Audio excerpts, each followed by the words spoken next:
We can pay her half your salary, Brian laughed, leaning back in his chair. It's just business, Aurora. Nothing personal. I stared at him across his desk, the birthday card my colleagues had signed for me just hours earlier still tucked in my purse. The shock must have been evident on my face because he quickly continued. Look, Heather's been here 6 months now. You've trained her well. The pharmaceutical database system is running smoothly, and frankly, we don't need 2 people doing one job. Heather knows the basics, I said slowly, trying to keep my voice steady.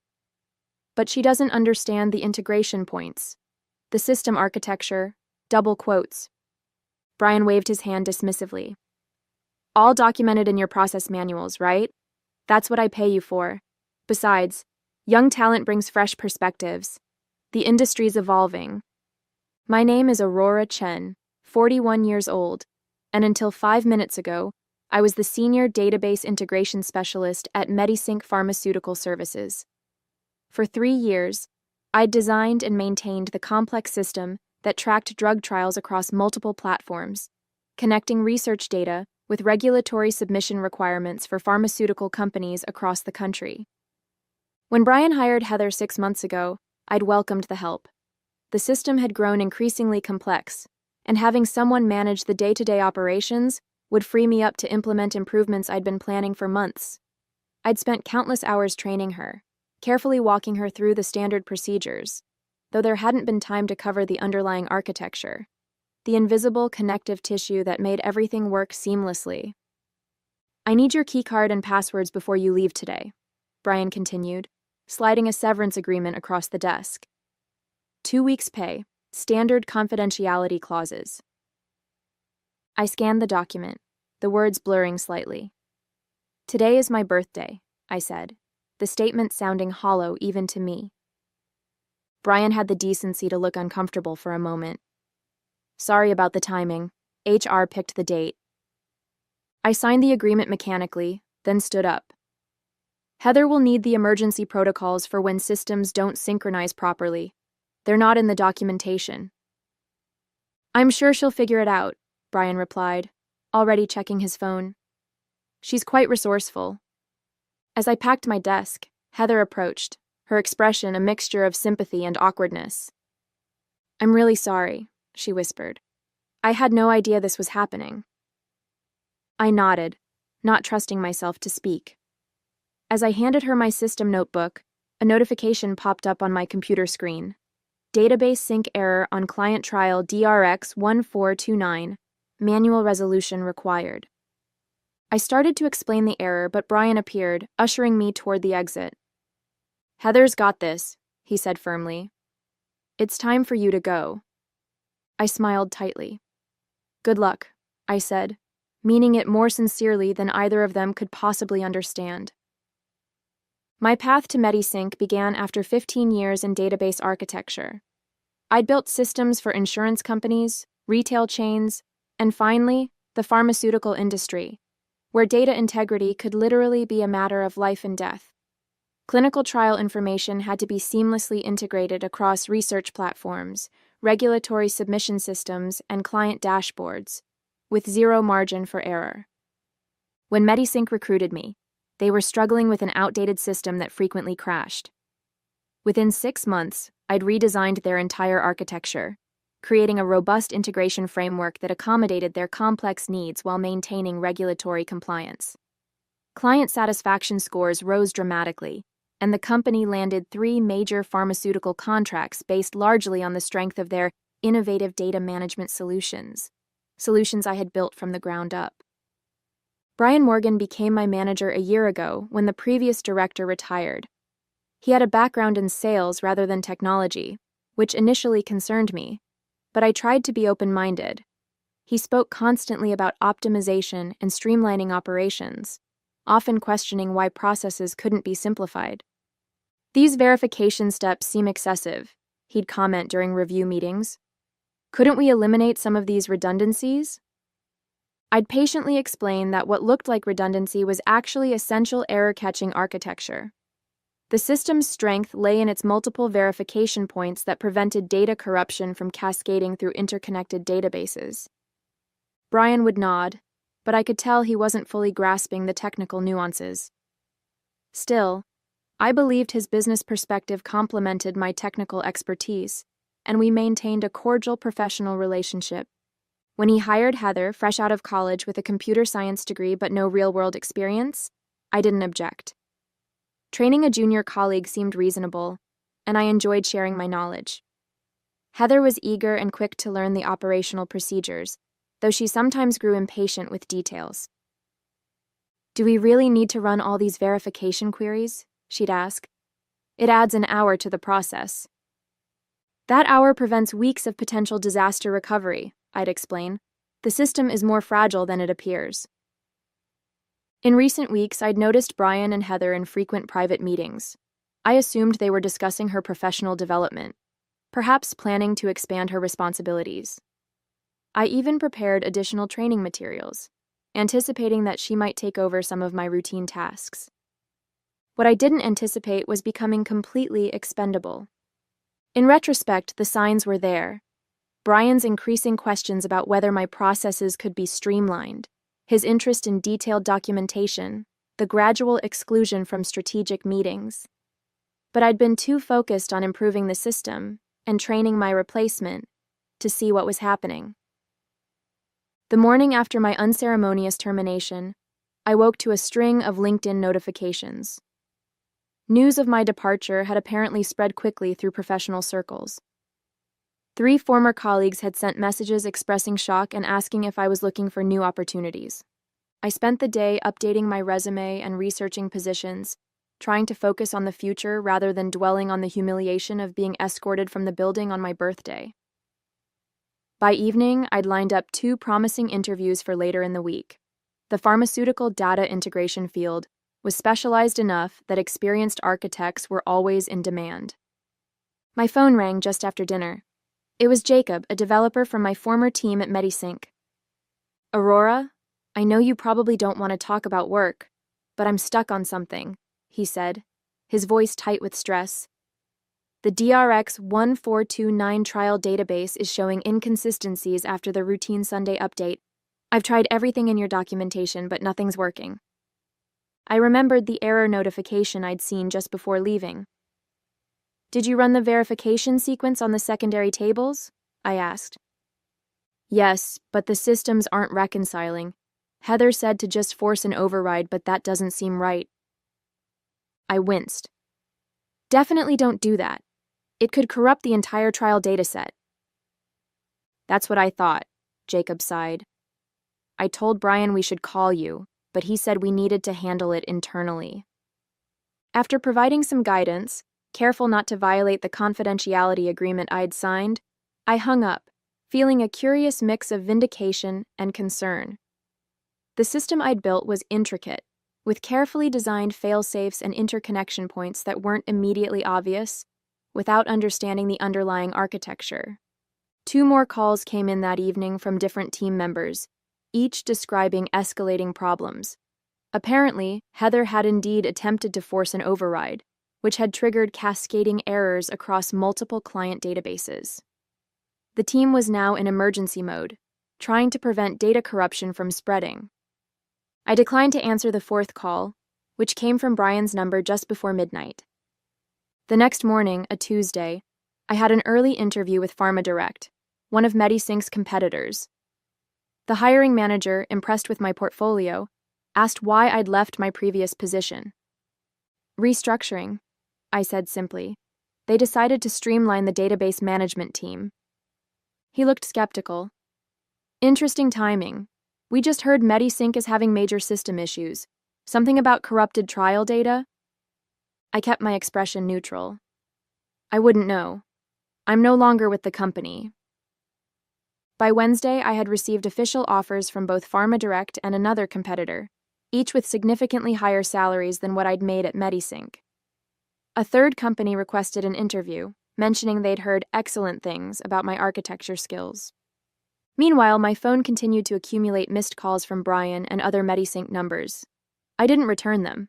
The severance agreement didn't include any provision requiring me to provide assistance after termination, and professional ethics prevented me from discussing their system with competitors. But as the calls became more frequent, I wondered just how badly things were unraveling at my former workplace. By Thursday morning, my curiosity got the better of me. I accepted Brian's call on the first ring. "Aurora," he said, relief evident in his voice. "Thank God. We have a situation." "So I've heard," I replied neutrally. "Look, I'll be direct. The system is in complete meltdown. After that initial error on Monday, everything started falling apart. Client dashboards are showing incorrect data, trial records are mismatched, and the regulatory submission module is flagging compliance errors across the board." I closed my eyes, visualizing the cascade of failures, exactly what I'd designed the verification protocols to prevent. "Brian, I signed a severance agreement. I'm no longer an employee." "I understand that," he said quickly. "We'd bring you back as a consultant. Name your rate. We just need you to fix this." The offer was tempting, not for the money, but for the satisfaction of being proven right. However, I knew better than to rush into anything. "I'd need full system access and complete autonomy to implement solutions," I said. "Absolutely," Brian agreed immediately. "Whatever you need.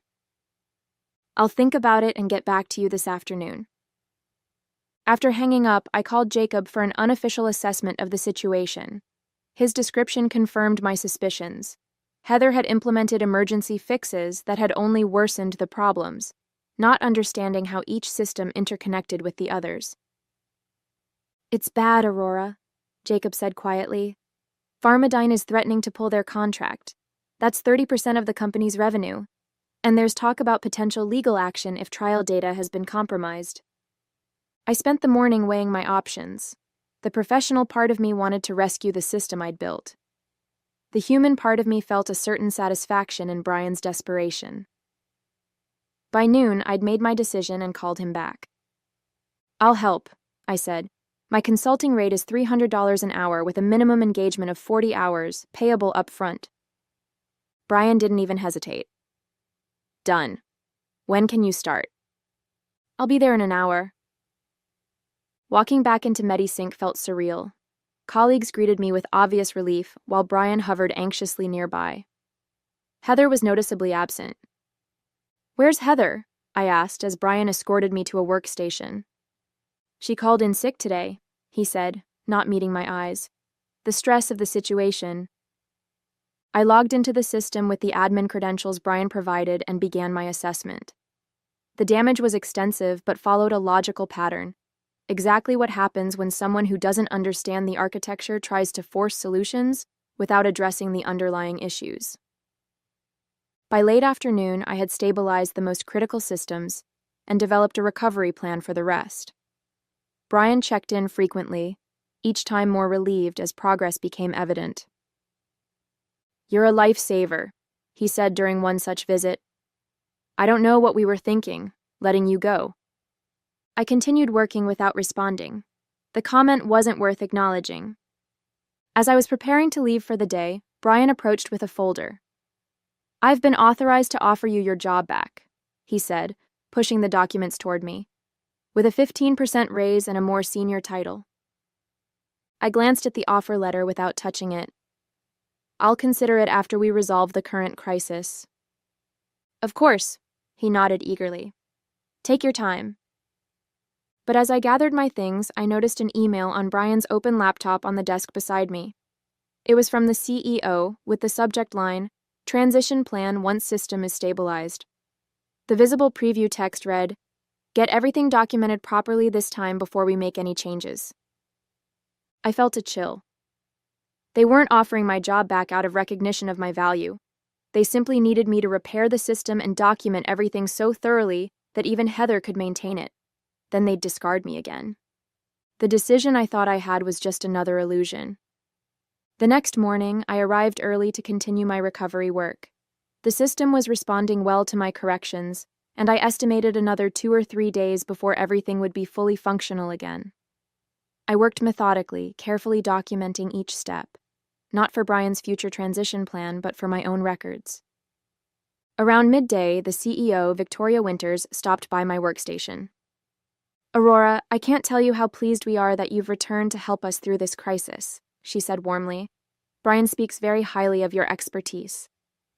I nodded politely, continuing to type. The system should be stable by Monday. Wonderful. And I understand Brian has discussed your potential return to a permanent position. He mentioned it, I replied, keeping my focus on the screen. Victoria's smile tightened slightly at my lukewarm response. Well, we'd be delighted to have you back on the team. Perhaps once this situation is resolved, we could discuss the specifics over lunch. Perhaps, I agreed noncommittally. After she left, I took a short break, stepping outside for fresh air. As I scrolled through my phone, a message appeared from an unfamiliar number. Aurora, it's Heather. Can we talk? It's important. Curious, I agreed to meet her at a coffee shop across the street during my lunch break. When I arrived, Heather was already there, looking pale and nervous. Thank you for coming, she said as I sat down. I've been trying to decide whether to tell you this. Tell me what? Heather glanced around before leaning forward. The system failure wasn't an accident. At least, not entirely. I felt my body go still. Explain. Brian asked me to implement some optimizations to the system last week, changes that would streamline the verification processes. He said you had approved the concept but were too busy to implement it yourself. I never approved any such changes, I said, my voice tight. I realized that later, Heather admitted. When things started going wrong on Monday, I told Brian we needed to call you immediately. He refused, saying it would validate your overcomplicated approach and that we could fix it ourselves. She pulled out her phone and showed me a text exchange with Brian from Monday morning. His messages clearly instructed her to attempt fixes without contacting me, even as she expressed increasing concern about the escalating problems. By the time he finally decided to call you, I was having panic attacks. I couldn't sleep knowing what we'd done to the system, what I'd done by trusting him. Why are you telling me this now? I asked. Heather's eyes filled with tears. Because they're planning to blame me for everything. Yesterday, HR called me in and said they're conducting an investigation into procedural violations that led to the system failure. Brian told them I made unauthorized changes against his instructions. The pieces fell into place with sickening clarity. Brian had deliberately undermined the system architecture I'd built, likely to prove that his streamlined approach was superior. When everything collapsed, he needed me to fix it. But afterward, Heather would take the fall, and he would emerge as the manager who handled the crisis. I have the job offer from PharmaDirect, Heather continued. I was going to accept it before all this happened. Now Brian's threatening to give me a negative reference if I leave. He says he'll make sure I can't work in pharmaceutical data anywhere. I felt a surge of anger, not just for myself now, but for Heather too. She was younger and less experienced, but she didn't deserve to be manipulated and scapegoated. Forward me those texts, I said, my mind racing. And any other communications you have about the system changes. As Heather compiled the evidence, I realized I had a decision to make. I could walk away with my consulting fee and one of my new job offers, leaving MediSync to its toxic culture. Or I could take action that might help Heather and perhaps other employees, while exposing Brian's sabotage. The choice was obvious. Back at MediSync, I continued the recovery work with renewed purpose. While my hands fixed the technical issues, my mind developed a different kind of solution. What I needed was irrefutable evidence of Brian's deliberate actions, evidence that couldn't be dismissed as a misunderstanding or technical confusion. I recalled something Jacob had mentioned. All system changes were automatically logged on a secure server for regulatory compliance purposes. Those logs would show exactly who had authorized the optimizations and when they were implemented. During a moment when the office was mostly empty, I accessed the compliance server and found what I was looking for. The logs clearly showed Brian had used his administrative override to approve significant changes to the verification protocols, changes that directly contradicted the system architecture documentation. Most damning of all, he had backdated the approval to make it appear these changes had been pending for weeks. implying my tacit acceptance. I downloaded the logs to a secure drive and then sent myself an encrypted email with the files attached. For good measure, I took screenshots showing the timestamps of the original changes versus the backdated approvals. Now I needed to understand who else was involved. Had Victoria known about Brian's plan to sabotage the system, or was she merely complicit in using the crisis as an opportunity to rehire me temporarily? The answer came unexpectedly when Brian's calendar notification popped up on his laptop during our afternoon status meeting. Discuss AC transition plan with VW, 4:30 p.m. I need a bit more time on the regulatory module, I told Brian. Probably another hour. You go ahead to your meeting. Once he left, I quickly finished my work on the system, then set up one final safety measure, a hidden diagnostic tool that would alert me to any unauthorized changes to the core architecture, sending notifications directly to my personal email. It wasn't technically part of my consulting agreement, but I justified it as professional due diligence. At 5:15 p.m., I packed up my things and prepared to leave for the weekend.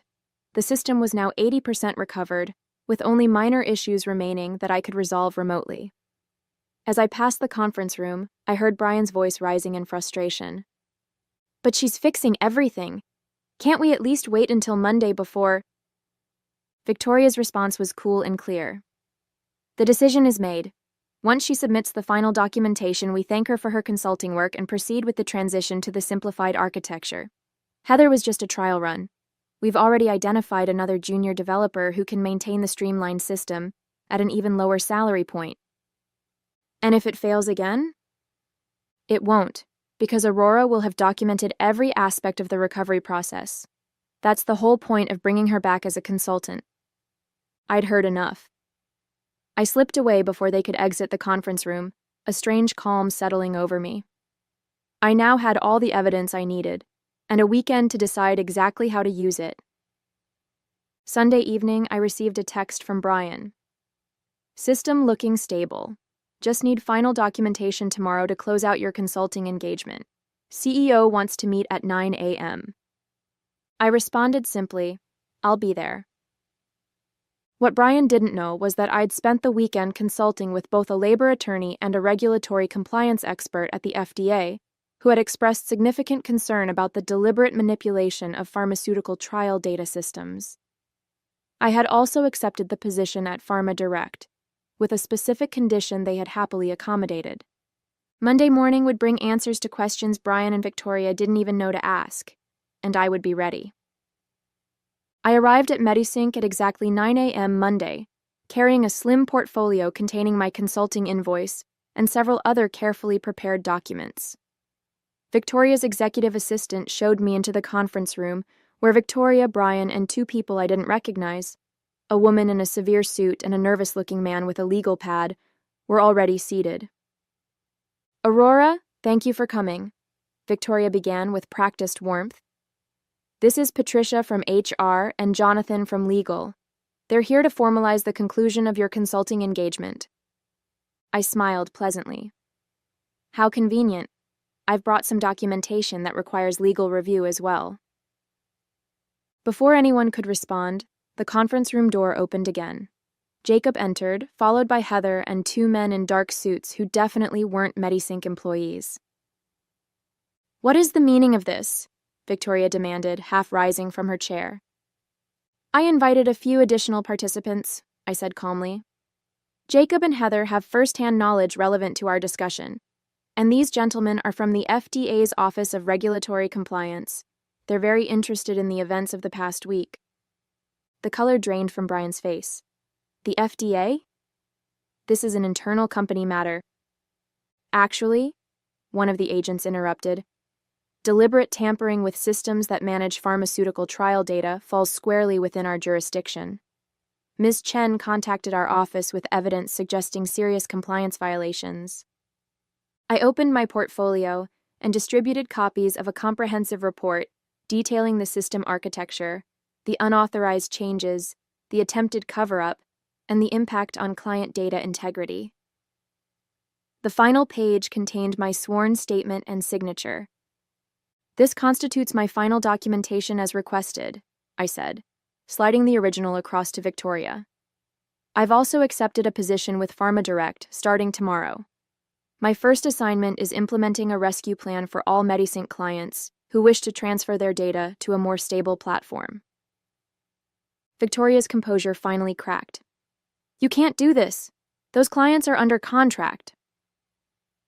Contracts with specific performance guarantees regarding data integrity. I corrected her. Guarantees you've breached. My attorney has already reviewed the relevant clauses. The FDA agents began asking pointed questions about change management protocols and verification procedures. As the interrogation continued, I quietly excused myself, nodding to Jacob and Heather.